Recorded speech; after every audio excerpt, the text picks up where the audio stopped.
नमस्कार प्रिय दर्शक बंधु, आज मंगलवार का पावन दिन है। आज हम आपको हनुमान जी की एक ऐसी दुर्लभ और चमत्कारिक कथा सुनाने जा रहा हूं, जिसे सुनने मात्र से ही घर की सारी गरीबी, दुख और बड़ी से बड़ी मुसीबत पल भर में दूर हो जाती है। यह कथा सिर्फ एक कहानी नहीं, बल्कि कलयुग में हनुमान जी की शक्ति का साक्षात प्रमाण है। अगर आप अपने जीवन में परेशान हैं, तो बस सच्चे मन से इस कथा को अंत तक सुनिए, आपकी सारी चिंताएं मिट जाएंगी। तो चलिए जय श्री राम का नाम लेकर इस पवित्र कथा को शुरू करते हैं। बहुत पुरानी बात है। भारतवर्ष के एक छोटे से गांव में एक ब्राह्मण रहता था। उसका नाम था पंडित दीनदयाल। दीनदयाल स्वभाव से बहुत ही सरल और शांत व्यक्ति था। वह भगवान राम और हनुमान जी का परम भक्त था। उसके मुख पर हर समय राम नाम का जाप चलता रहता था। उसके घर की हालत बहुत खराब थी। कहने को तो वह एक ब्राह्मण था, लेकिन उसकी गरीबी ने उसे तोड़कर रख दिया था। उसके घर में पत्नी थी जिसका नाम सुशीला था और 2 छोटे बच्चे थे। दीनदयाल के पास न तो खेती के लिए जमीन थी और न ही व्यापार के लिए धन। वह केवल भिक्षा मांगकर और पूजा पाठ करके अपने परिवार का पेट पालने की कोशिश करता था। लेकिन कलयुग के प्रभाव के कारण गांव के लोग भी अब धर्म कर्म से दूर हो रहे थे, इसलिए उसे बहुत कम दक्षिणा मिल पाती थी। दीनदयाल का घर गांव के बिल्कुल आखिरी छोर पर बना हुआ था। वह घर भी कच्ची मिट्टी का था और उसकी छत जगह जगह से टूटी हुई थी। बारिश के दिनों में तो पूरी झोपड़ी में पानी टपकता रहता था। लेकिन इतनी गरीबी होने के बाद भी दीनदयाल का नियम था कि वह रोज सुबह 4 बजे उठता, नदी पर जाकर स्नान करता और फिर गांव के बाहर बने पुराने हनुमान मंदिर में जाकर पूजा करता था। वह मंदिर बहुत पुराना था और वीरान जगह पर था, इसलिए वहां ज्यादा लोग नहीं आते थे। दीनदयाल वहां घंटों बैठकर हनुमान चालीसा का पाठ करता और हनुमान जी की मूर्ति को बड़े प्यार से साफ करता। उसे विश्वास था कि एक न एक दिन उसके बजरंग बली उसकी सुनेंगे और उसके दुख दूर करेंगे। एक बार की बात है, गर्मियों के दिन थे और सूखा पड़ा हुआ था। गांव में अकाल जैसी स्थिति बन गई थी। लोगों के पास खुद खाने को नहीं था, तो वे भिक्षा में क्या देते। दीनदयाल कई दिनों से खाली हाथ घर लौट रहा था। घर में अनाज का एक दाना भी नहीं बचा था। उसके बच्चे भूख से बिलख रहे थे। उसकी पत्नी सुशीला, जो बहुत ही समझदार महिला थी, अब उसकी हिम्मत भी जवाब देने लगी थी। उसने अपनी साड़ी के पल्लू से बच्चों के आंसू पोंछे और बहुत ही दबी हुई आवाज में अपने पति से कहा, स्वामी, आज तो 3रा दिन हो गया है। बच्चे भूख से तड़प रहे हैं। मुझसे इनका दुख देखा नहीं जाता। क्या आपके हनुमान जी को हमारी पीड़ा दिखाई नहीं देती? हम तो दिन रात उनकी सेवा करते हैं, फिर यह परीक्षा क्यों? दीनदयाल की आंखों में भी आंसू आ गए। उसने अपनी पत्नी को ढांढस बंधाते हुए कहा, सुशीला, धीरज रखो। प्रभु राम और हनुमान जी अपने भक्तों को कभी भूखा नहीं सोने देते। यह शायद हमारी परीक्षा की घड़ी है। मुझे विश्वास है कि आज कुछ न कुछ इंतजाम जरूर हो जाएगा। मैं अभी गांव में जाता हूं, शायद किसी यजमान के यहां से कुछ मिल जाए। इतना कहकर दीनदयाल ने अपना पुराना सा गमछा कंधे पर रखा और भारी कदमों से घर से निकल पड़ा। धूप बहुत तेज थी, उसके पैर नंगे थे और जमीन तप रही थी। भूख और कमजोरी के कारण उसे चक्कर आ रहे थे, लेकिन बच्चों का चेहरा याद करके वह चलता रहा। वह चलते चलते गांव के सबसे अमीर सेठ, जिसका नाम करोड़ीमल था, उसके घर पहुंचा। करोड़ीमल बहुत ही कंजूस और घमंडी आदमी था। वह ब्याज पर पैसे देता था और गरीबों का खून चूसता था। दीनदयाल ने सोचा कि शायद सेठ जी के यहां कोई पूजा पाठ का काम मिल जाए या वे थोड़ा अनाज उधार दे दें। उसने डरते डरते सेठ के दरवाजे पर दस्तक दी। अंदर से सेठ का मुनीम बाहर आया और उसने दीनदयाल को ऊपर से नीचे तक देखा। दीनदयाल के कपड़े फटे हुए थे और चेहरा मुरझाया हुआ था। मुनीम ने कड़े स्वर में पूछा, क्या काम है पंडित? सुबह सुबह यहां क्यों आ गए? दीनदयाल ने हाथ जोड़कर कहा, मुनीम जी, मैं बहुत मुसीबत में हूं। घर में 3 दिन से चूल्हा नहीं जला है। बच्चे भूख से रो रहे हैं। अगर सेठ जी थोड़ा सा अनाज उधार दे देते तो मैं उनका जीवन भर आभारी रहता। जैसे ही स्थिति सुधरेगी, मैं एक एक पाई चुका दूंगा या उसके बदले आपके यहां काम कर दूंगा। मुनीम ने जोर से हंसते हुए कहा, उधार? अरे पंडित, सेठ जी तो अपनी परछाई भी किसी को मुफ्त में नहीं देते। और तुम तो पहले से ही इतने गरीब हो, तुम क्या चुकाओगे? जाओ यहां से, यहां कोई लंगर नहीं चल रहा। दीनदयाल की आंखों के सामने अंधेरा छा गया। उसने बहुत मिन्नतें की, लेकिन मुनीम ने उसे धक्के मारकर वहां से हटा दिया। उस वक्त दीनदयाल को ऐसा लगा जैसे किसी ने उसके स्वाभिमान को कुचल दिया हो। वह वहां से अपमानित होकर लौटा। उसका मन बहुत भारी हो गया था। वह सोचने लगा कि क्या गरीबी होना कोई पाप है? क्या ईश्वर केवल अमीरों के हैं? वह भटकता हुआ गांव की गलियों में घूमता रहा, लेकिन उस दिन मानो किस्मत पूरी तरह से उससे रूठ गई थी। दोपहर ढलने को आई थी और उसे एक मुट्ठी अनाज भी नहीं मिला था। हर जगह से उसे दुत्कार ही मिली। शाम होने वाली थी, सूरज ढल रहा था। दीनदयाल के कदम अब घर की तरफ नहीं उठ रहे थे। वह सोच रहा था कि मैं किस मुंह से घर जाऊं? सुशीला को क्या जवाब दूंगा? बच्चों को क्या खिलाऊंगा? पानी पिलाकर कब तक उन्हें जिंदा रखूंगा? उसके मन में बुरे बुरे विचार आने लगे। उसे लगा कि ऐसा जीवन जीने से तो मर जाना बेहतर है। वह अपने घर जाने के बजाय उस पुराने हनुमान मंदिर की तरफ चल पड़ा, जो गांव के बाहर जंगल के पास था। उस समय उसका मन बहुत ही क्रोध और दुख से भरा हुआ था। आज उसका विश्वास डगमगा रहा था। वह मंदिर के पास पहुंचा और सीढ़ियों पर बैठ गया। मंदिर बिल्कुल सुनसान था। शाम का अंधेरा घिरने लगा था। झींगुरों की आवाजें आने लगी थीं। दीनदयाल ने मंदिर के अंदर झांक कर देखा। हनुमान जी की विशाल सिंदूरी मूर्ति के सामने एक छोटा सा दिया जल रहा था, जो शायद सुबह उसी ने जलाया था और अब वह बुझने की कगार पर था। उस टिमटिमाते हुए दिए को देखकर दीनदयाल का सब्र का बांध टूट गया। वह मूर्ति के सामने जाकर खड़ा हो गया और जोर जोर से रोने लगा। उसने चीखते हुए कहा, हे केसरी नंदन, हे संकट मोचन, दुनिया तुम्हें दुख भंजन कहती है, लेकिन क्या तुम्हें मेरे दुख दिखाई नहीं देते? मैं बरसों से तुम्हारी चौखट पर माथा रगड़ा रहा हूं। मैंने कभी किसी का बुरा नहीं किया, फिर मुझे और मेरे मासूम बच्चों को यह सजा क्यों मिल रही है? उसकी आवाज खाली मंदिर में गूंजने लगी। वह इतना रोया कि रोते रोते उसकी हिचकियां बंध गईं। वह वहीं मूर्ति के चरणों में गिर पड़ा। उसे लगा कि आज अगर हनुमान जी ने उसकी पुकार नहीं सुनी तो वह इसी मंदिर में अपने प्राण त्याग देगा। वह जमीन पर पड़ा हुआ था, तभी उसे बाहर से कुछ आहट सुनाई दी। रात का समय था और यह जगह वीरान थी।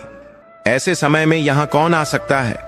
दीनदयाल ने डर और आश्चर्य के साथ अपना सिर उठाया। उसने देखा कि मंदिर के दरवाजे पर एक बहुत ही बूढ़ा और कमजोर सा साधु खड़ा था। उस साधु के कपड़े मैले थे, बाल बिखरे हुए थे और उसके हाथ में एक लकड़ी का कमंडल था। वह साधु धीरे धीरे चलते हुए अंदर आया। उसकी आंखों में एक अजीब सी चमक थी, जो अंधेरे में भी दिखाई दे रही थी। साधु ने दीनदयाल को जमीन पर पड़ा देखा तो वह मुस्कुराया और बहुत ही भारी आवाज में बोला, क्यों बेटा, किस बात से इतना निराश है? जीवन तो सुख दुख का मेला है। आज दुख है तो कल सुख भी आएगा। इतना रोने से क्या होगा? दीनदयाल ने उस साधु को देखा। उसे लगा कि यह कोई साधारण भिखारी होगा जो शायद रात बिताने यहां आया है। दीनदयाल ने अपने आंसू पोंछे और कहा, बाबा, आप मेरे दुख को नहीं समझ पाएंगे। जिसके बच्चे भूख से मर रहे हों उसे ज्ञान की बातें अच्छी नहीं लगती। मैं तो यहां अपनी किस्मत का फैसला करने आया हूं। साधु ने हंसते हुए कहा, किस्मत का फैसला? अरे पगले, किस्मत का फैसला तो ऊपर वाला करता है, और तू हनुमान जी के सामने बैठकर भी अगर निराश है तो फिर तेरी भक्ति में ही कोई कमी होगी। यह बात सुनकर दीनदयाल को थोड़ा गुस्सा आ गया। उसने कहा, मेरी भक्ति में कोई कमी नहीं है बाबा। मैंने अपना पूरा जीवन इनको सौंप दिया, लेकिन बदले में मुझे क्या मिला? सिर्फ अपमान और भूख। साधु ने अपनी झोली से कुछ निकाला और दीनदयाल की ओर बढ़ाया। वह एक सूखा हुआ फल था। साधु ने कहा, ले, पहले इसे खा ले। भूखे पेट भजन नहीं होता और न ही बात होती है। इसे खा, फिर मैं तुझे एक ऐसी कथा और उपाय बताऊंगा जिससे तेरे जीवन का हर संकट कट जाएगा। दीनदयाल ने उस फल को देखा। उसे बहुत भूख लगी थी। उसने बिना कुछ सोचे उस फल को ले लिया। जैसे ही उसने उस फल का एक टुकड़ा खाया, उसे लगा जैसे उसके शरीर में नई ऊर्जा आ गई हो। उसका मन एकदम शांत होने लगा। जो घबराहट और बेचैनी थी वह गायब होने लगी। उसने आश्चर्य से उस साधु की ओर देखा। वह साधु अब सामान्य नहीं लग रहा था। दीनदयाल ने हाथ जोड़कर पूछा, बाबा, आप कौन हैं और यह फल कैसा था? मेरी सारी थकान और भूख मिट गई। साधु ने रहस्यमयी मुस्कान के साथ कहा, मैं कौन हूं यह जानना जरूरी नहीं है। जरूरी यह है कि तू अब वह सुन जो मैं तुझे बताने आया हूं। मैं तुझे हनुमान जी की वह गुप्त साधना और कथा सुनाने जा रहा हूं जो कलयुग में साक्षात कल्प वृक्ष के समान है। दीनदयाल ने उस साधु के चरणों में अपना सिर रख दिया और कहा, बाबा, मैं तैयार हूं। मेरे पास अब खोने के लिए कुछ नहीं बचा है। आप मुझे वह मार्ग दिखाइए जिससे मेरे परिवार के प्राण बच सकें। उस बूढ़े साधु ने दीनदयाल के सिर पर हाथ फेरा। उस स्पर्श में एक ऐसी अलौकिक शक्ति थी कि दीनदयाल का रोम रोम पुलकित हो उठा। साधु ने उसे अपने पास बिठाया और कहा, ध्यान से सुन दीनदयाल, यह कथा केवल एक कहानी नहीं है। यह हनुमान जी की कृपा का वह गुप्त द्वार है जो सैकड़ों वर्षों में किसी एक भाग्यशाली को ही मिलता है। जो भी व्यक्ति मंगलवार के दिन पूरी श्रद्धा से इस कथा को सुनता है या सुनाता है, उसके जीवन से दरिद्रता ऐसे गायब हो जाती है जैसे सूर्य के निकलने पर अंधकार गायब हो जाता है। साधु ने अपनी आंखें मूंद लीं और कथा शुरू की। बहुत समय पहले की बात है। विदर्भ देश में कुंदनपुर नाम का एक बहुत ही सुंदर नगर हुआ करता था। वह नगर धन धान्य से परिपूर्ण था। वहां के राजा और प्रजा दोनों ही बहुत सुखी थे। उसी नगर में एक ब्राह्मण रहता था जिसका नाम था केशव दत्त। केशव दत्त वेदों का झांता था और बहुत ही कर्मकांडी ब्राह्मण था, लेकिन विद्वान होने के बावजूद वह बहुत गरीब था। उसके घर में उसकी पत्नी सुमति रहती थी। सुमति बहुत ही धार्मिक और पतिव्रता स्त्री थी, लेकिन गरीबी के कारण वह अक्सर दुखी रहती थी। वे दोनों पति पत्नी संतान सुख से भी वंचित थे। एक तो गरीबी और ऊपर से कोई औलाद नहीं। इस बात ने उनके जीवन को नीरस बना दिया था। केशव दत्त रोज सुबह उठकर जंगल जाता, लकड़ियां काटता और उन्हें बाजार में बेचकर जो कुछ भी पैसा मिलता उससे अपना और अपनी पत्नी का पेट भरता था। लेकिन वह जितना भी कमाता वह कभी पूरा नहीं पड़ता था। कभी आटा होता तो नमक नहीं और कभी नमक होता तो तेल नहीं। ऐसी विकट परिस्थिति में भी केशव दत्त ने कभी अपना धर्म नहीं छोड़ा। वह हर मंगलवार को हनुमान जी का व्रत रखता था। वह पूरा दिन निराहार रहता और शाम को हनुमान जी को भोग लगाकर ही भोजन ग्रहण करता था। एक दिन की बात है, केशव दत्त काम की तलाश में दूसरे गांव जाने के लिए निकला। जाते समय उसने अपनी पत्नी सुमति से कहा, हे सुमति, आज मंगलवार है, मेरा व्रत है। मैं काम के सिलसिले में पास के गांव जा रहा हूं और शाम तक लौट आऊंगा। तुम घर में हनुमान जी की पूजा की तैयारी करके रखना और रोटियां बनाकर रखना। जब मैं आऊंगा तो हम साथ में भोग लगाकर भोजन करेंगे। सुमति ने सिर हिलाया और कहा, आप चिंता न करें स्वामी, मैं सब तैयारी करके रखूंगी। केशव दत्त चला गया। सुमति घर के कामों में लग गई। उस दिन घर में थोड़ा सा आटा बचा हुआ था। उसने सोचा कि शाम को पूजा के लिए चूरमा बनाऊंगी और रोटियां बनाऊंगी। लेकिन जैसे जैसे दिन चढ़ने लगा, सुमति की तबीयत अचानक बिगड़ने लगी। उसे तेज बुखार आ गया और शरीर टूटने लगा। वह इतनी कमजोर हो गई कि उठकर खड़ी भी नहीं हो पा रही थी। उसने मन ही मन हनुमान जी से प्रार्थना की, हे प्रभु, यह कैसी परीक्षा है। आज मेरे पति का व्रत है और मेरे शरीर में इतनी भी शक्ति नहीं है कि मैं उनके लिए भोजन बना सकूं। दोपहर होते होते सुमति की हालत और खराब हो गई। वह बिस्तर पर पड़ी रही। शाम होने वाली थी, लेकिन वह भोजन नहीं बना सकी। तभी दरवाजे पर केशव दत्त की आवाज आई। वह थका हारा काम से लौटा था। उसे बहुत जोरों की भूख लगी थी क्योंकि वह सुबह से भूखा था। उसने अंदर आकर देखा तो चूल्हा ठंडा पड़ा था और सुमति बिस्तर पर लेटी हुई थी। केशव दत्त को यह देखकर बहुत क्रोध आया। भूख और थकान के कारण उसका विवेक मर गया था। उसने बिना कुछ सोचे समझे सुमति पर चिल्लाना शुरू कर दिया। अरे भगवान, मैंने तुझसे कहा था कि आज मेरा व्रत है, भोजन तैयार रखना। तूने अभी तक चूल्हा भी नहीं जलाया। क्या तुझे मेरे व्रत की कोई चिंता नहीं है? सुमति ने कांपते हुए हाथ जोड़े और बोली, स्वामी, मुझे क्षमा कर दीजिए। आज अचानक मुझे तेज बुखार आ गया, जिसके कारण मैं उठ भी नहीं पाई। मेरा शरीर मेरा साथ नहीं दे रहा था। लेकिन केशव दत्त का गुस्सा शांत नहीं हुआ। उसने क्रोध में आकर कहा, बहाने मत बना, तू आलसी हो गई है। आज तूने मेरा व्रत खंडित करवा दिया। अब मैं इस घर में जल भी ग्रहण नहीं करूंगा। इतना कहकर केशव दत्त गुस्से में घर से बाहर निकल गया। वह सीधा गांव के बाहर बने हनुमान मंदिर की तरफ चल पड़ा। उसका मन बहुत अशांत था। वह मंदिर पहुंचा और हनुमान जी की मूर्ति के सामने बैठकर रोने लगा। उसने कहा, प्रभु, मैं आपकी इतनी सेवा करता हूं, फिर भी मेरे जीवन में सुख क्यों नहीं है? आज मुझे भूखा रहना पड़ा। क्या यही मेरी भक्ति का फल है? वह रात भर वहीं मंदिर में पड़ा रहा। उधर घर में सुमति को बहुत पश्चाताप हो रहा था। उसने सोचा कि मेरी वजह से मेरे पति को भूखा रहना पड़ा। उसने संकल्प लिया कि जब तक मेरे पति भोजन नहीं कर लेते तब तक मैं भी अन्न का एक दाना नहीं खाऊंगी और न ही दवा लूंगी। वह बीमार हालत में ही जमीन पर लेट गई और हनुमान जी का नाम जपने लगी। पूरी रात वह जय हनुमान का जाप करती रही। अगले दिन सुबह केशव दत्त का गुस्सा थोड़ा शांत हुआ तो वह घर लौटा। उसने देखा कि सुमति जमीन पर बेहोश पड़ी है। उसका शरीर बुखार से तप रहा था। केशव दत्त को अपनी गलती का एहसास हुआ। वह दौड़कर वैद्य को बुला लाया। वैद्य ने नब्ज देखी और कहा कि इनकी हालत बहुत नाजुक है। अगर इन्होंने कुछ खाया नहीं तो इनके प्राण भी जा सकते हैं। केशव दत्त ने सुमति को होश में लाने की कोशिश की और उसे थोड़ा दूध पिलाना चाहा, लेकिन सुमति ने होश में आते ही मुंह फेर लिया। उसने कमजोर आवाज में कहा, स्वामी, आपने कल व्रत नहीं खोला था। जब तक आप हनुमान जी को भोग लगाकर भोजन नहीं करेंगे मैं भी कुछ नहीं खाऊंगी। केशव दत्त ने उसे बहुत समझाया कि मैं भोजन कर लूंगा, तुम दवा और दूध ले लो, लेकिन सुमति अपनी जिद पर अड़ी रही। देखते ही देखते 2 दिन बीत गए। न केशव दत्त ने कुछ खाया और न ही सुमति ने। दोनों की हालत मरने जैसी हो गई। तीसरे दिन मंगलवार था। सुमति का शरीर अब जवाब दे चुका था। वह लगभग मृत्यु के करीब थी। केशव दत्त उसके पास बैठा रो रहा था। तभी अचानक उनके घर के आंगन में एक बहुत तेज प्रकाश हुआ। वह प्रकाश इतना तेज था कि केशव दत्त की आंखें चुंधिया गईं। जब प्रकाश थोड़ा कम हुआ तो उन्होंने देखा कि उनके सामने एक दिव्य बालक खड़ा है। उस बालक के चेहरे पर सूर्य जैसा तेज था और उसने लाल रंग के वस्त्र पहन रखे थे। उसके हाथों में एक गदा थी।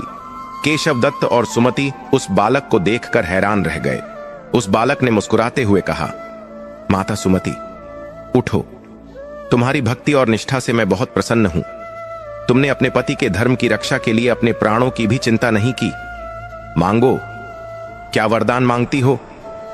सुमति को विश्वास ही नहीं हो रहा था कि साक्षात हनुमान जी बालक के रूप में उसके सामने खड़े हैं। वह लड़खड़ाते हुए उठी और उस बालक के चरणों में गिर पड़ी। उसने रोते हुए कहा, हे प्रभु, अगर आप सचमुच मुझ पर प्रसन्न हैं तो मेरे पति के जीवन के सारे कष्ट हर लीजिए, इनकी गरीबी दूर कर दीजिए और हमें भक्ति का दान दीजिए। बालक रूपी हनुमान जी ने कहा, तथास्तु, लेकिन इसके लिए तुम्हें एक विशेष व्रत और कथा का पालन करना होगा। जो भी व्यक्ति लगातार 21 मंगलवार तक इस विधि से व्रत रखेगा और आज जो कथा मैं तुम्हें सुनाने जा रहा हूं उसका पाठ करेगा या सुनेगा, उसके घर में कभी दरिद्रता नहीं रहेगी। उसे धन, वैभव, संतान और सुख की प्राप्ति होगी। केशव दत्त ने हाथ जोड़कर पूछा, प्रभु, वह कथा कौन सी है और वह विधि क्या है? कृपा करके हमें बताइए, हम उसका पालन अवश्य करेंगे। तब हनुमान जी ने कहा, ध्यान से सुनो केशव, यह कथा बहुत ही चमत्कारी है। एक समय की बात है, अवंतिका नगरी में एक बहुत ही धनवान सेठ रहता था। इतना कहकर वह बूढ़ा साधु रुका। उसने दीनदयाल की ओर देखा जो मंत्रमुग्ध होकर सुन रहा था। साधु ने कहा, दीनदयाल, अब जो कथा उस दिव्य बालक ने केशव दत्त को सुनाई थी वही असली मंगलवार की पावन कथा है। यह कथा के अंदर एक और कथा है जो जीवन को बदल देती है। क्या तुम उस परम रहस्यमयी कथा को सुनने के लिए तैयार हो? क्योंकि अब जो मैं सुनाऊंगा उसमें ही तुम्हारी गरीबी का तोड़ छिपा है। दीनदयाल ने उत्सुकता से कहा, जी बाबा, मैं एक एक शब्द सुनने के लिए व्याकुल हूं। आप रुकिए मत, मुझे बताइए कि उस बालक ने अवंतिका नगरी के सेठ की कौन सी कथा सुनाई। साधु ने अपनी बात को आगे बढ़ाते हुए कहा, दीनदयाल, उस दिव्य बालक ने केशव दत्त को जो कथा सुनाई उसे बहुत ध्यान से सुनना, क्योंकि यही वह मूल मंत्र है जिससे सोई हुई किस्मत जाग जाती है। बालक रूपी हनुमान जी ने केशव दत्त से कहा, हे केशव, अवंतिका नगरी में जिस सेठ का नाम धनपाल था, वह कुबेर के समान धनवान था। उसके पास 7 पीढ़ियों तक बैठकर खाने के लिए दौलत थी। उसके घर के दरवाजे पर हाथी और घोड़े बंधे रहते थे। नौकर चाकरों की कोई कमी नहीं थी। लेकिन इतना सब कुछ होने के बाद भी उस सेठ और उसकी पत्नी के चेहरे पर कभी मुस्कान नहीं देखी गई। कारण केवल एक था, उनकी कोई संतान नहीं थी। वे दोनों पति पत्नी रोज रात को यही सोचकर रोते थे कि हमारे मरने के बाद इस अपार संपत्ति का वारिस कौन होगा, हमारा नाम लेने वाला कौन होगा। सेठ धनपाल बहुत ही धर्म कर्म करने वाला व्यक्ति था। उसने नगर में कई धर्मशालाएं बनवाई थीं, कुएं खुदवाए थे, गरीबों को भोजन कराता था। लेकिन उसके मन की शांति खो चुकी थी। उसकी पत्नी, जिसका नाम मालती था, वह भी बहुत दुखी रहती थी। पड़ोसी और रिश्तेदार अक्सर ताने मारते थे कि यह सब धन किस काम का, जब इसे भोगने वाला ही कोई नहीं है। बांझ होने का ताना मालती के दिल को छलनी कर देता था। एक दिन मालती बहुत उदास बैठी थी। तभी उसके घर एक वृद्ध सन्यासी भिक्षा मांगने आए। मालती ने बहुत ही आदर सत्कार के साथ उन्हें भोजन कराया और दक्षिणा दी। सन्यासी ने मालती के चेहरे पर छाई उदासी को पढ़ लिया। उन्होंने पूछा, बेटी, तुम इतनी संपन्न होकर भी इतनी दुखी क्यों हो? तुम्हारी आंखों में यह कैसा सूनापन है? मालती ने रोते हुए सन्यासी के चरणों में सिर रख दिया और अपनी सारी व्यथा कह सुनाई। उसने कहा, महाराज, मेरे घर में सब कुछ है, बस एक किलकारी की कमी है।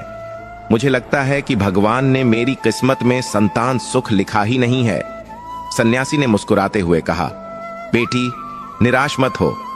इस दुनिया में ऐसा कोई संकट नहीं है जिसे संकट मोचन हनुमान दूर न कर सकें। तुम्हारी समस्या का समाधान केवल हनुमान जी ही कर सकते हैं। मालती ने उत्सुकता से पूछा, महाराज, मुझे क्या करना होगा? आप जो कहेंगे मैं वह करूंगी, चाहे मुझे अपने प्राण ही क्यों न देने पड़े। सन्यासी ने कहा, प्राण नहीं देने हैं बेटी, बस पूर्ण श्रद्धा और विश्वास रखना है। तुम्हें और तुम्हारे पति को लगातार 21 मंगलवार तक हनुमान जी का व्रत रखना होगा। लेकिन यह साधारण व्रत नहीं है, इसकी एक विशेष विधि है जिसे बहुत कम लोग जानते हैं। अगर तुम उस विधि से पूजा करोगी तो पत्थर में भी फूल खिल सकते हैं। मालती ने हाथ जोड़कर वह विधि पूछी। सन्यासी ने बताया, सुनो, आने वाले मंगलवार से तुम दोनों पति पत्नी ब्रह्म मुहूर्त में उठना, नदी या कुएं के जल से स्नान करना और लाल रंग के वस्त्र धारण करना। घर के ईशान कोण में, यानी पूर्व और उत्तर दिशा के कोने में, एक चौकी लगाना और उस पर लाल कपड़ा बिछाना। वहां हनुमान जी की मूर्ति या चित्र स्थापित करना। पूजा में केवल लाल फूलों का ही प्रयोग करना और प्रसाद के रूप में गुड़ और चने का भोग लगाना। सबसे जरूरी बात यह है कि जब तुम पूजा करो तो मन में कोई भी छल कपट या किसी के प्रति बुरा भाव नहीं होना चाहिए।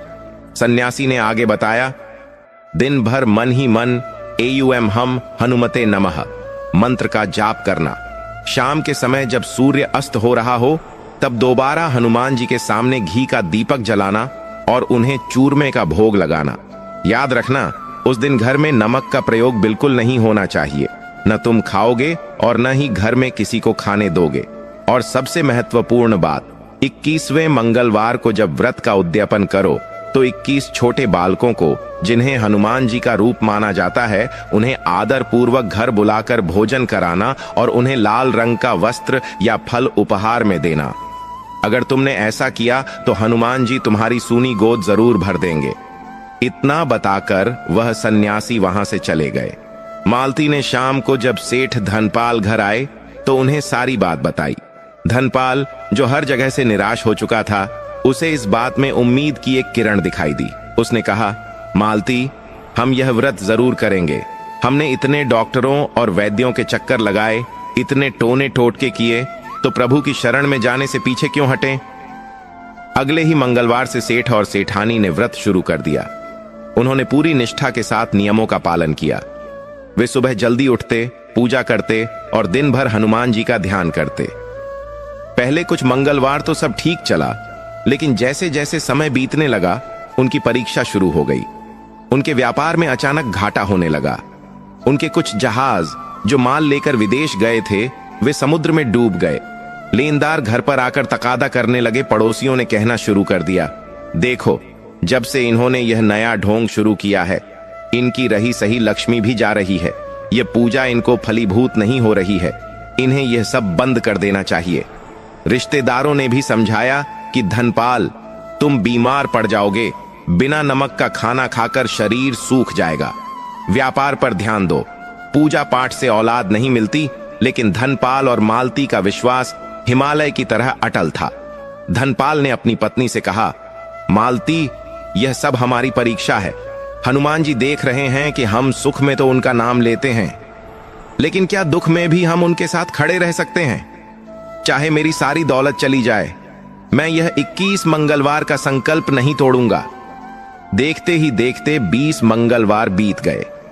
सेठ की आर्थिक स्थिति बहुत खराब हो गई थी, लेकिन उनके चेहरे का तेज और भी बढ़ गया था। अब बारी थी आखिरी और 21वें मंगलवार की। यह सबसे कठिन दिन होने वाला था। उस दिन सुबह से ही मूसलाधार बारिश हो रही थी।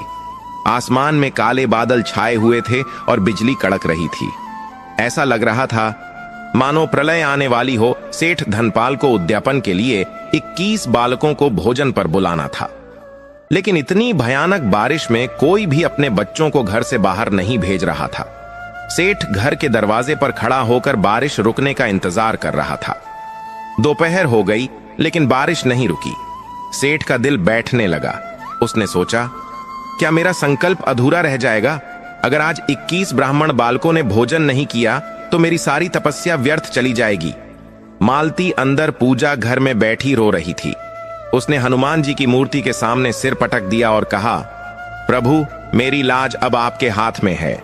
अगर आज यह व्रत खंडित हुआ तो मैं अपने प्राण त्याग दूंगी। तभी एक चमत्कार हुआ। इतनी तेज बारिश और तूफान के बीच उन्हें दूर से कुछ बच्चों के हंसने और बात करने की आवाज सुनाई दी। सेठ ने आश्चर्य से देखा कि 21 छोटे छोटे बालक भीगते हुए उनके घर की ओर आ रहे हैं। उनके चेहरे पर एक अद्भुत चमक थी। वे बारिश में भीग रहे थे, लेकिन उन्हें ठंड नहीं लग रही थी। वे सब सेठ के दरवाजे पर आए और एक साथ बोले, बाबा, हमें बहुत जोरों की भूख लगी है, क्या हमें भोजन मिलेगा? सेठ की खुशी का ठिकाना नहीं रहा। वह दौड़कर अंदर गया और मालती को बुलाया। दोनों ने मिलकर उन बच्चों के पैर धोए, उन्हें सूखे कपड़े पहनाए और बड़े ही प्रेम से उन्हें चूरमे का भोजन कराया। बच्चे बड़े चाव से भोजन कर रहे थे। सेठ और सेठानी उन्हें देखकर ऐसे तृप्त हो रहे थे मानो उन्हें तीनों लोकों का सुख मिल गया हो।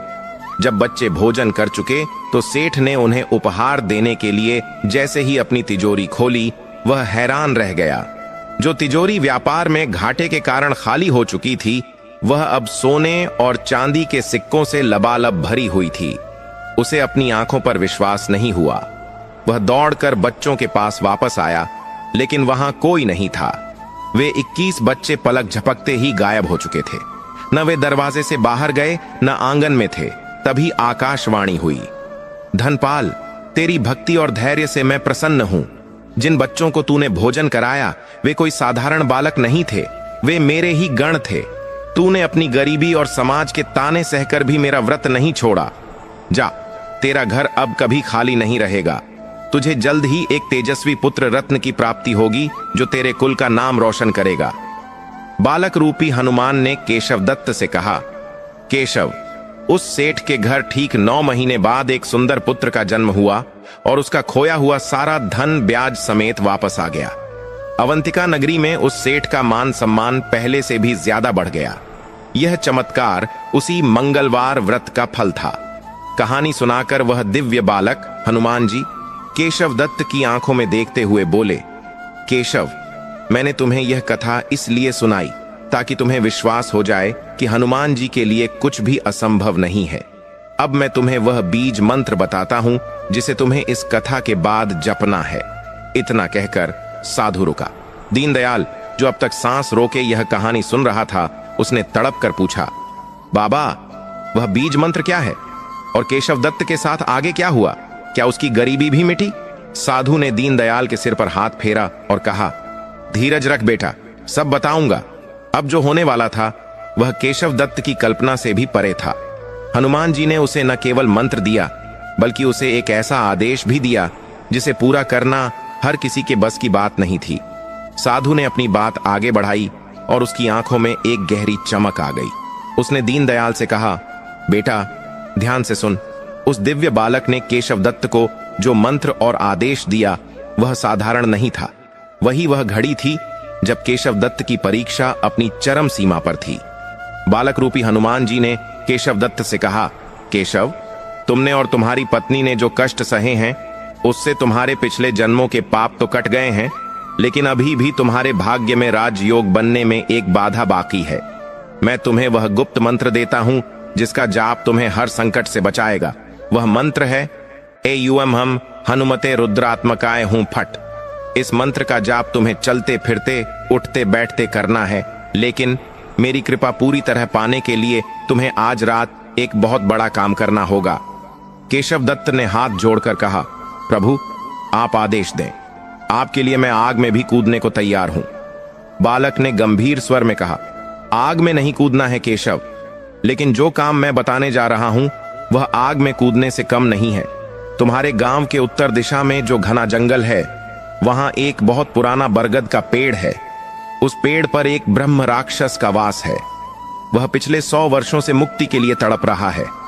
उसने अपने जीवन में बहुत पाप किए थे, इसलिए उसे यह योनि मिली है। वह किसी को भी उस पेड़ के पास आने नहीं देता। जो भी जाता है उसे मार डालता है। तुम्हें आज आधी रात को जब दुनिया सो रही होगी उस पेड़ के नीचे जाना होगा और उस भयानक ब्रह्म राक्षस को यही मंगलवार की पावन कथा सुनानी होगी जो मैंने तुम्हें अभी सुनाई है। यह सुनकर केशव दत्त का शरीर एक पल के लिए कांप गया। उस बरगद के पेड़ और उस जंगल की कहानियां पूरे इलाके में मशहूर थीं। लोग दिन में भी उधर जाने से डरते थे। वहां जाने का मतलब था साक्षात मौत के मुंह में जाना।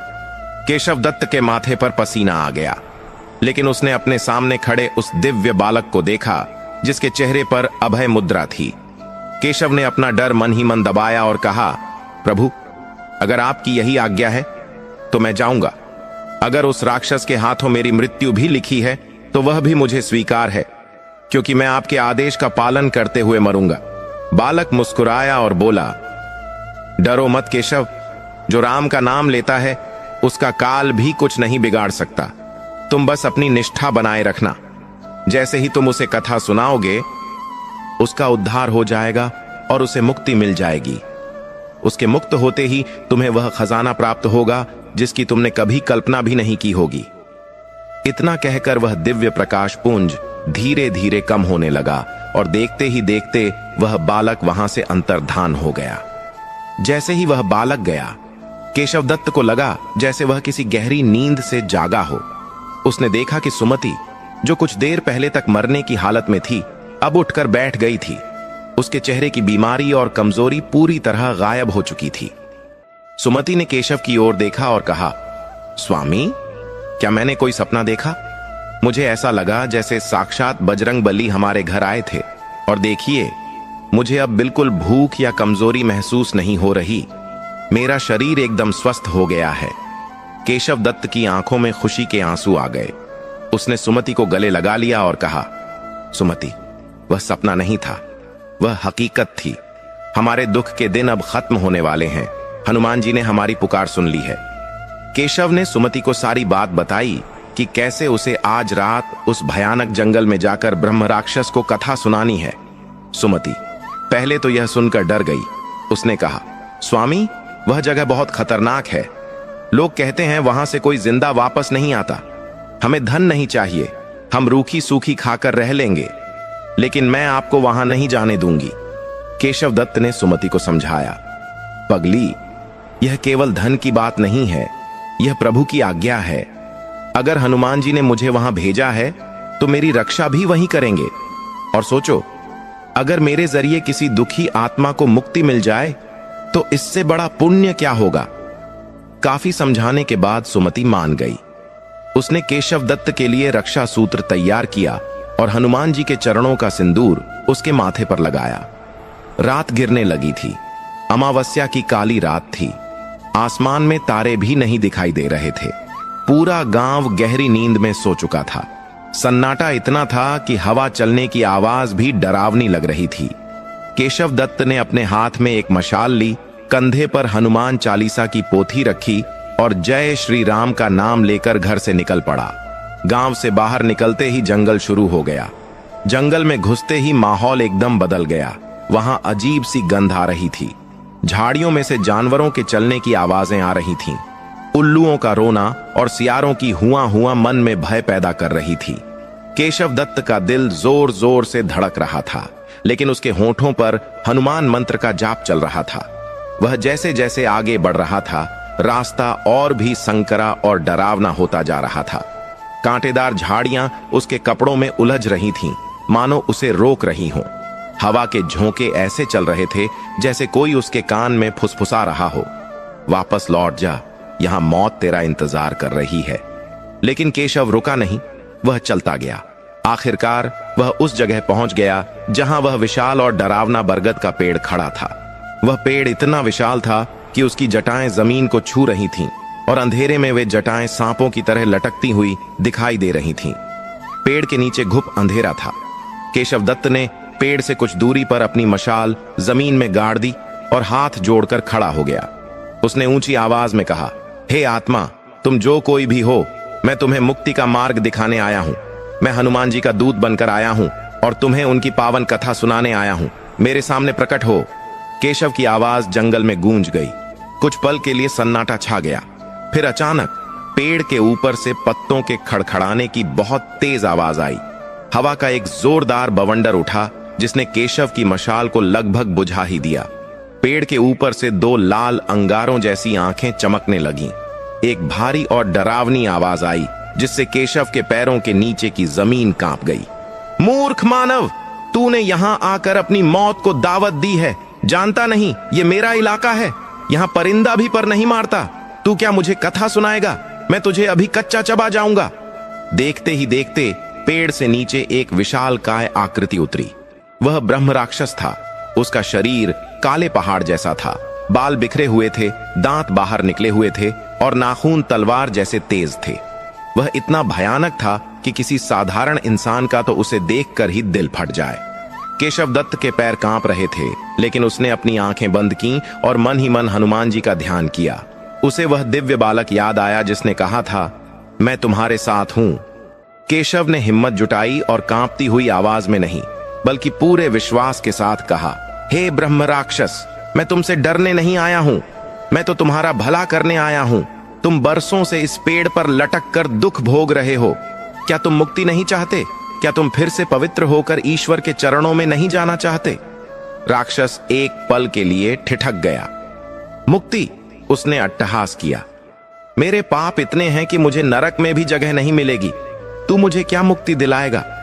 केशव ने कहा, हनुमान जी की कथा में इतनी शक्ति है कि वह बड़े से बड़े पापी को भी तार देती है। बस एक बार शांति से बैठकर यह कथा सुन लो। अगर उसके बाद भी तुम्हें शांति न मिले तो मुझे खा लेना, मैं कोई विरोध नहीं करूंगा। राक्षस ने केशव की आंखों में देखा। वहां उसे डर की जगह एक अजीब सी करुणा और विश्वास दिखाई दिया। सदियों से उसे लोगों ने केवल नफरत और डर से देखा था। आज पहली बार कोई उसके सामने खड़ा होकर उसकी मुक्ति की बात कर रहा था। राक्षस का गुस्सा थोड़ा कम हुआ। वह वहीं जमीन पर बैठ गया और गुर्राते हुए बोला, ठीक है ब्राह्मण, सुना अपनी कथा, लेकिन याद रखना, अगर तेरी कथा में दम नहीं हुआ तो सुबह का सूरज तू नहीं देख पाएगा। केशव दत्त वहीं जमीन पर बैठ गया। उसने हनुमान जी का आवाहन किया और फिर वही कथा शुरू की जो उसने उस दिव्य बालक से सुनी थी। अवंतिका नगरी के सेठ धनपाल और उसके 21 मंगलवार के व्रत की कथा। जंगल के उस डरावने सन्नाटे में केशव दत्त की आवाज गूंजने लगी। जैसे जैसे वह कथा सुना रहा था, वातावरण बदलने लगा। हवा की सरसराहट बंद हो गई। जंगल के जानवरों की आवाजें थम गईं। ऐसा लग रहा था मानो पूरा जंगल उस कथा को सुनने के लिए शांत हो गया हो। वह भयानक राक्षस जो शुरू में गुस्से में बैठा था, धीरे धीरे शांत होने लगा। उसकी लाल आंखों की चमक कम होने लगी और उसकी आंखों से आंसू बहने लगे। केशव दत्त ने पूरी तल्लीनता से कथा सुनाई। उसने बताया कि कैसे हनुमान जी ने सेठ धनपाल की सूनी गोद भरी और कैसे उसकी दरिद्रता दूर की। जब कथा समाप्त हुई और केशव ने कहा, बोलो पवन सुत हनुमान की जय, तो जंगल में एक चमत्कार हुआ। उस राक्षस के शरीर से एक तेज रोशनी निकलने लगी। उसका भयानक रूप बदलने लगा। देखते ही देखते वह काला और डरावना शरीर गायब हो गया और उसकी जगह एक दिव्य गंधर्व खड़ा हो गया। उसने सफेद वस्त्र पहने हुए थे और उसके चेहरे पर शांति थी। उसने हाथ जोड़कर केशव दत्त को प्रणाम किया। उस गंधर्व ने कहा, हे ब्राह्मण देवता, आपका कोटि कोटि धन्यवाद। आपने मुझे इस प्रेत योनि से मुक्त कर दिया। मैं पिछले जन्म में एक विद्वान था, लेकिन अपने ज्ञान के घमंड में मैंने एक संत का अपमान कर दिया था, जिसके श्राप के कारण मैं ब्रह्म राक्षस बन गया था। आज हनुमान जी की इस अमृतमयी कथा ने मेरे सारे पाप धो दिए। मैं अब बैकुंठ जा रहा हूं। केशव दत्त यह देखकर धन्य हो गया। उसे विश्वास नहीं हो रहा था कि एक कथा में इतनी शक्ति हो सकती है। गंधर्व ने जाते जाते कहा, रुको ब्राह्मण, मैं तुम्हारा आण कभी नहीं चुका सकता, लेकिन जाने से पहले मैं तुम्हें वह चीज देना चाहता हूं जिसकी रक्षा मैं इतने वर्षों से कर रहा था। इसी बरगद के पेड़ के ठीक नीचे जड़ों के बीच में एक गुप्त स्थान है। वहां खुदाई करना, वहां तुम्हें पूर्वजों का गड़ा हुआ धन मिलेगा। वह अब तुम्हारा है। उसका उपयोग एक धर्म के कार्यों में और अपनी गरीबी मिटाने में करना। इतना कहकर वह गंधर्व आकाश मार्ग से चला गया। केशव दत्त वहां अकेला खड़ा था, लेकिन अब उसे डर नहीं लग रहा था। उसने तुरंत पेड़ के नीचे की जमीन देखी। वहां की मिट्टी कुछ उभरी हुई थी। उसने पास पड़ा एक नुकीला पत्थर उठाया और खुदाई शुरू कर दी। साधु ने दीनदयाल की ओर देखा और अपनी आवाज धीमी करते हुए कहा, दीनदयाल, जानते हो केशव दत्त को वहां क्या मिला? जैसे ही उसने मिट्टी हटाई, उसे वहां एक पीतल का कलश मिला। जब उसने उस कलश का ढक्कन खोला तो उसकी आंखें फटी की फटी रह गईं। वह कलश हीरों और मोहरों से भरा हुआ था। उसकी चमक से वह अंधेरा जंगल भी रोशन हो गया। दीनदयाल की सांसें तेज चल रही थीं। वह कहानी में इतना खो गया था कि उसे अपने आसपास का भी होश नहीं था। साधु ने कहा, लेकिन दीनदयाल, कहानी अभी खत्म नहीं हुई। केशव दत्त को धन तो मिल गया, लेकिन असली परीक्षा तो अब शुरू होने वाली थी, क्योंकि धन आने के बाद इंसान का मन बदल जाता है। क्या केशव दत्त उस धन को पाकर बदल गया, या उसके साथ कुछ और अनहोनी हुई? यह जानना तुम्हारे लिए बहुत जरूरी है, साधु ने गंभीर स्वर में कहा। दीनदयाल, केशव दत्त के सामने वह सोने और हीरों से भरा कलश रखा था। उसकी चमक इतनी तेज थी कि केशव की आंखें फटी रह गईं। एक पल के लिए तो उसे विश्वास ही नहीं हुआ कि यह सब हकीकत है। उसने कांपते हाथों से उस कलश को उठाया। वह बहुत भारी था। उसने तुरंत अपना पुराना अंगोछा उतारा और उस कलश को अच्छी तरह से लपेट लिया ताकि किसी की नजर उस पर न पड़े। उसने उस बरगद के पेड़ और हनुमान जी को मन ही मन प्रणाम किया और तेजी से अपने गांव की ओर चल पड़ा। लौटते समय केशव के कदम जमीन पर नहीं पड़ रहे थे। उसका डर अब खत्म हो चुका था, लेकिन एक नया डर उसके मन में समा गया था। पहले उसे जंगल के जानवरों और भूत प्रेतों का डर था, लेकिन अब उसे इंसानों का डर सताने लगा था। उसे लग रहा था कि झाड़ियों के पीछे कोई छिपा तो नहीं है। क्या किसी ने उसे धन ले जाते देख तो नहीं लिया? वह बार बार पीछे मुड़कर देखता और अपनी चाल तेज कर देता। वह पसीने से लथपथ होकर भागता हुआ अपने घर पहुंचा। उसने घर का दरवाजा खटखटाया। सुमति, जो रात भर जागकर उसकी राह देख रही थी, उसने तुरंत दरवाजा खोला। केशव को पसीने में भीगा और घबराया हुआ देखकर वह डर गई। उसने पूछा, स्वामी, आप ठीक तो हैं? क्या हुआ? आप इतने घबराए हुए क्यों हैं? केशव ने बिना कुछ बोले तुरंत अंदर आकर दरवाजा बंद कर लिया और लोहे की सांकल चढ़ा दी। वह सुमति को खींचकर घर के सबसे अंदर वाले कमरे में ले गया, जहां कोई खिड़की नहीं थी। वहां जाकर उसने वह अंगोछा खोला। जैसे ही अंगोछा हटा, कमरे में रखे उस कलश से रंग बिरंगी रोशनी बिखर गई। सुमति ने जब उस कलश को देखा तो वह सन्न रह गई।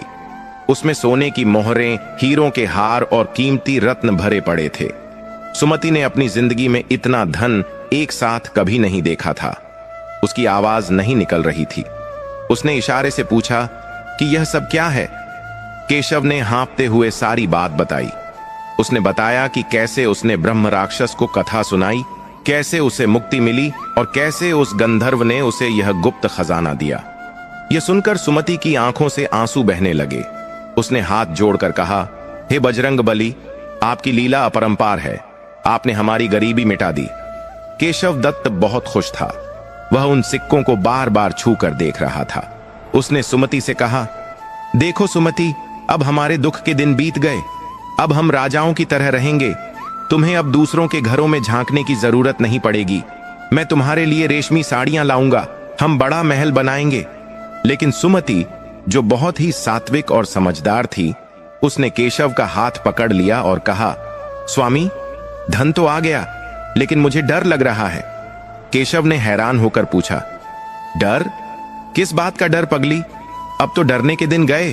सुमति ने कहा, स्वामी, गरीबी में हम एक दूसरे के करीब थे और भगवान के करीब थे। कहीं यह धन हमें हनुमान जी से दूर न कर दे। गंधर्व ने कहा था कि इस धन का उपयोग धर्म के कार्यों में करना, हमें इसे बहुत सोच समझकर खर्च करना होगा। केशव ने हंसते हुए कहा, तुम चिंता मत करो, मैं सब संभाल लूंगा।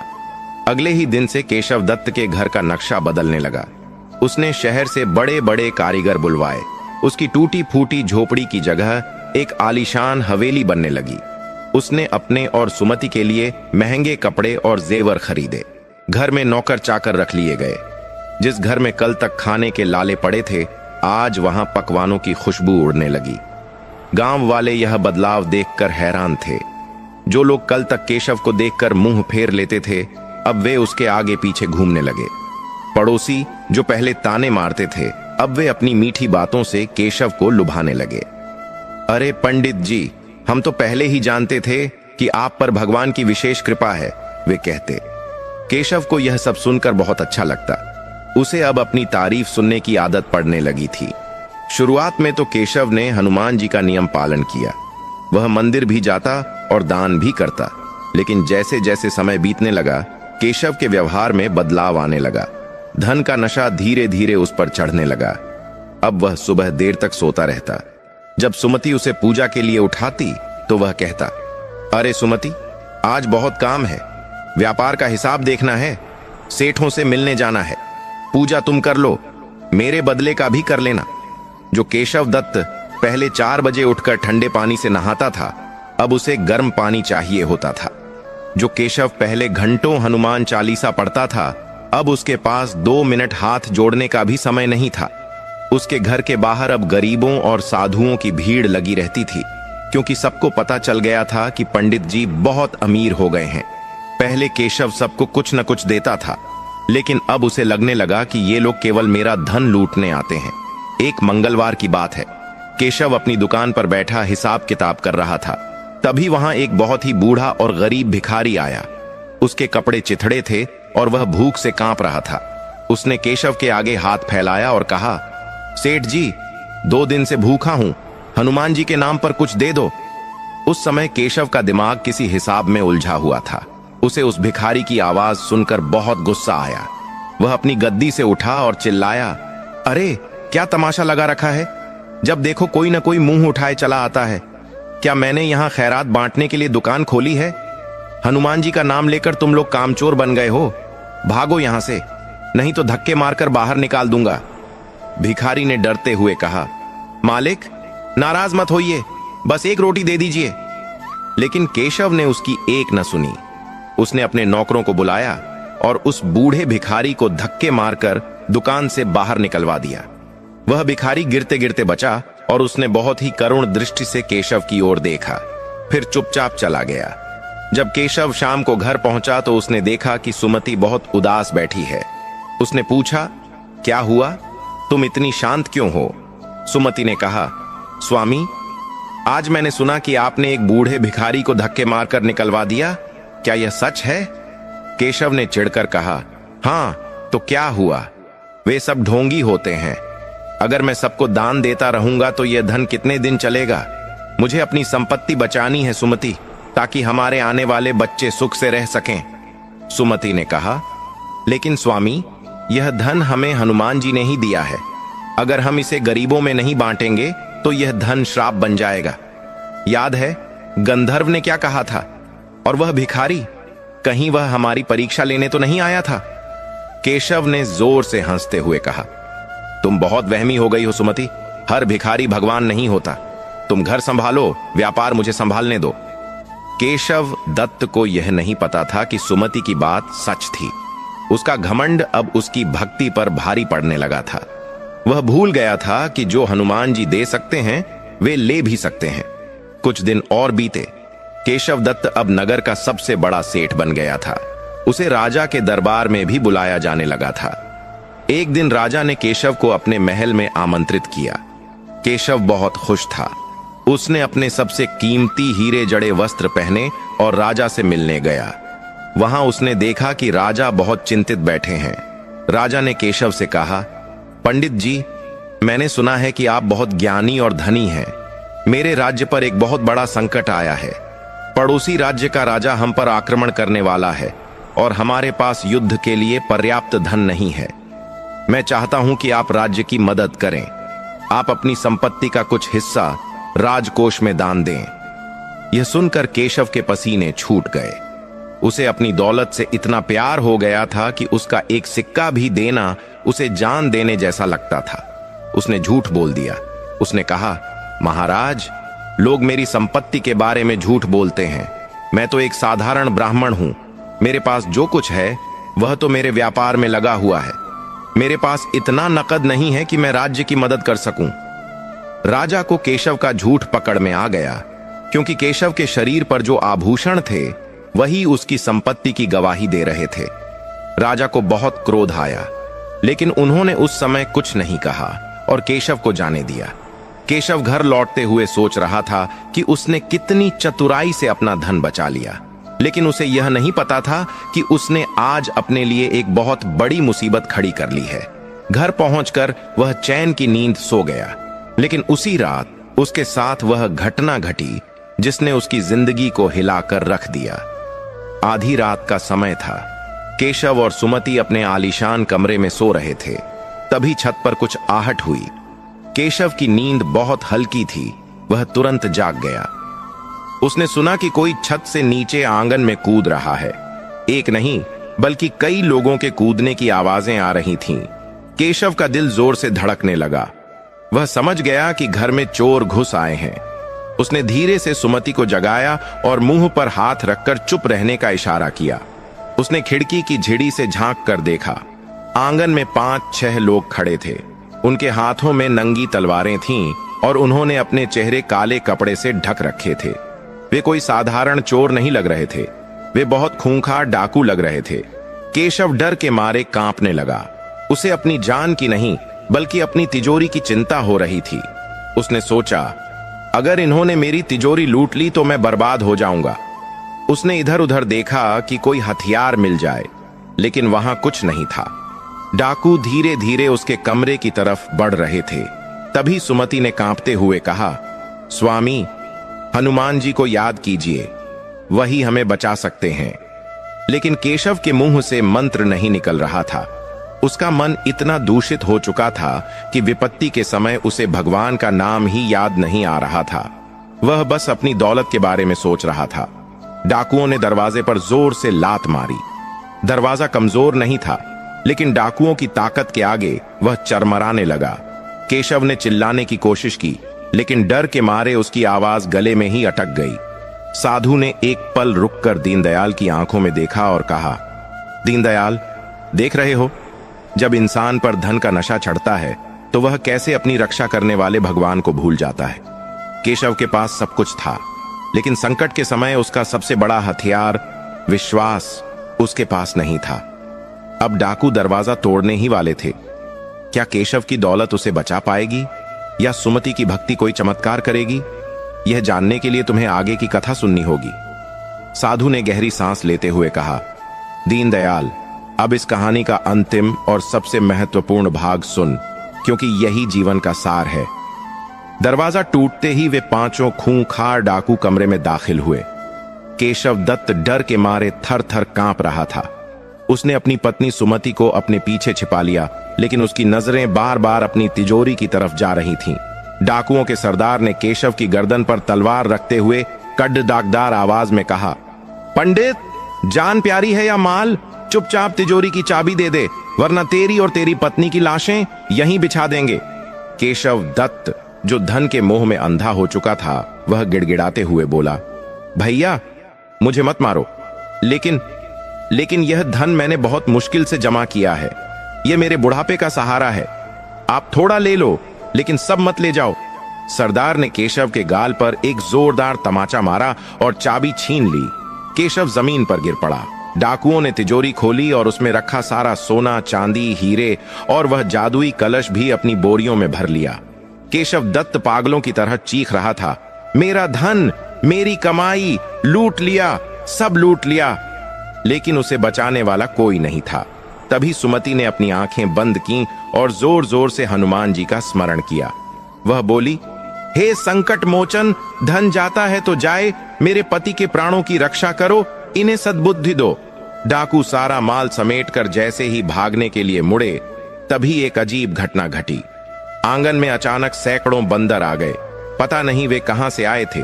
बंदरों ने डाकुओं पर हमला नहीं किया, बल्कि वे जोर जोर से चीखने लगे और डाकुओं का रास्ता रोक लिया। डाकू डर गए। हड़बड़ी में भागते हुए उनका पैर फिसला और वह जादुई कलश, जो उन्होंने बोरी में सबसे ऊपर रखा था, वह उछलकर आंगन में बने कुएं में जा गिरा। छपाक की आवाज के साथ वह कलश गहरे पानी में समा गया। डाकू अपनी जान बचाकर बाकी धन लेकर भाग गए। केशव दत्त दौड़कर कुएं की मुंडेर पर गया और छाती पीट पीट कर रोने लगा, हाय मेरा कलश, मेरा खजाना, सब चला गया, मैं बर्बाद हो गया।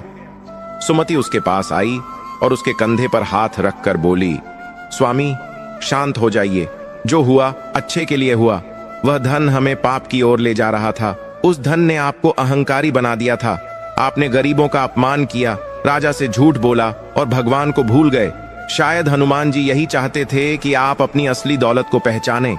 केशव ने रोते हुए सुमति की ओर देखा। उसकी आंखों से अहंकार का पर्दा हट चुका था। उसे वह बूढ़ा भिखारी याद आया जिसे उसने धक्के मारकर निकाला था। उसे अपनी गलती का एहसास हुआ। वह फूट फूट कर रोने लगा, सुमति तुम सही कह रही हो, मैं धन के नशे में राक्षस बन गया था। मैंने अपने प्रभु को नाराज कर दिया। क्या अब हनुमान जी मुझे कभी माफ करेंगे? सुमति ने कहा, हनुमान जी बहुत दयालु हैं स्वामी। अगर हम सच्चे मन से प्रायश्चित करें तो वे अवश्य माफ करेंगे। हमारे पास अब धन नहीं है, लेकिन हमारे पास जीवन है और एक दूसरे का साथ है। चलिए फिर से शुरुआत करते हैं। अगली सुबह केशव और सुमति उसी पुराने हनुमान मंदिर में गए। केशव ने मूर्ति के चरणों में गिरकर माफी मांगी। उसने संकल्प लिया कि अब वह कभी लालच नहीं करेगा और मेहनत की कमाई ही खाएगा। कहते हैं कि हनुमान जी ने उन्हें माफ कर दिया। केशव ने फिर से मेहनत शुरू की। धीरे धीरे उनके घर में बरकत होने लगी। उनके पास अब बेशुमार दौलत तो नहीं थी, लेकिन इतना धन जरूर था कि वे सुख से खा सकें और दूसरों की मदद कर सकें। और सबसे बड़ी बात, कुछ समय बाद सुमति की गोद भी भर गई और उन्हें एक सुंदर पुत्र रत्न की प्राप्ति हुई। केशव समझ गया कि संतोष ही सबसे बड़ा धन है और भक्ति ही असली खजाना है। कथा समाप्त करके उस बूढ़े साधु ने दीनदयाल की आंखों में देखा। दीनदयाल की आंखों से आंसू बह रहे थे। साधु ने कहा, दीनदयाल, इस कथा का सार समझ आया। केशव दत्त को धन तब मिला जब उसने दूसरों ब्रह्म राक्षस का भला चाहा, और धन तब छिन गया जब वह स्वार्थी हो गया। तू क्यों रोता है कि तेरे पास धन नहीं है? तेरे पास तो राम नाम का हीरा है। जा, घर जा, तेरी पत्नी और बच्चे तेरी राह देख रहे हैं। हनुमान जी ने तेरी परीक्षा ले ली है और तू उसमें पास हो गया है। दीनदयाल ने हाथ जोड़कर पूछा, बाबा, आपने मेरी आंखें खोल दी, लेकिन मेरे बच्चों की भूख। जब दीनदयाल ने सिर उठाया तो उसने देखा कि वहां कोई साधु नहीं था। मंदिर एकदम खाली था। केवल हनुमान जी की मूर्ति मुस्कुरा रही थी और मूर्ति के चरणों में वही एक फल रखा था जो साधु ने उसे दिया था। दीनदयाल समझ गया कि उसे कथा सुनाने वाला कोई साधारण साधु नहीं, बल्कि स्वयं साक्षात बजरंग बली थे। वह जय हनुमान के जयकारे लगाता हुआ उस फल को लेकर दौड़ता हुआ अपने घर पहुंचा। जैसे ही वह घर पहुंचा, उसने देखा कि उसका घर, जो सुबह तक टूटा फूटा था, उसकी छत ठीक हो गई थी। घर के अंदर से भोजन की खुशबू आ रही थी। सुमति दौड़कर बाहर आई और बोली, स्वामी, कहां रह गए थे आप? देखिए, क्या चमत्कार हुआ है? गांव के जमींदार साहब आए थे। उन्होंने कहा कि उन्हें स्वप्न में हनुमान जी ने आदेश दिया है कि वे हमारे खेत में काम दें और मदद करें। वे अनाज की बोरियां और नकद दक्षिणा दे गए हैं। दीनदयाल ने आसमान की ओर देखा और हाथ जोड़ लिए। उसने अपनी पत्नी और बच्चों को गले लगाया और वह प्रसादी फल सबको खिलाया। उस दिन के बाद से दीनदयाल ने नियम बना लिया। वह हर मंगलवार को पूरे विधि विधान से हनुमान जी का व्रत रखता और शाम को गांव वालों को यही मंगलवार की पावन कथा सुनाता। धीरे धीरे उसके दिन फिर गए। उसकी गरीबी हमेशा के लिए मिट गई, लेकिन केशव दत्त की तरह उसने कभी घमंड नहीं किया। वह जीवन भर हनुमान जी का गुणगान करता रहा और अंत में बैकुंठ को प्राप्त हुआ। तो दोस्तों, यह थी मंगलवार की पावन और चमत्कारिक कथा। जो भी भक्त सच्चे मन से इस कथा को सुनता है, सुनाता है या हुंकारा भरता है, हनुमान जी उसके जीवन के सारे कष्ट, रोग, दोष और गरीबी को जड़ से मिटा देते हैं। बस जरूरत है तो अटूट विश्वास और धैर्य की। बोलिए पवन सुत हनुमान की जय, सियावर रामचंद्र की जय। समाप्त।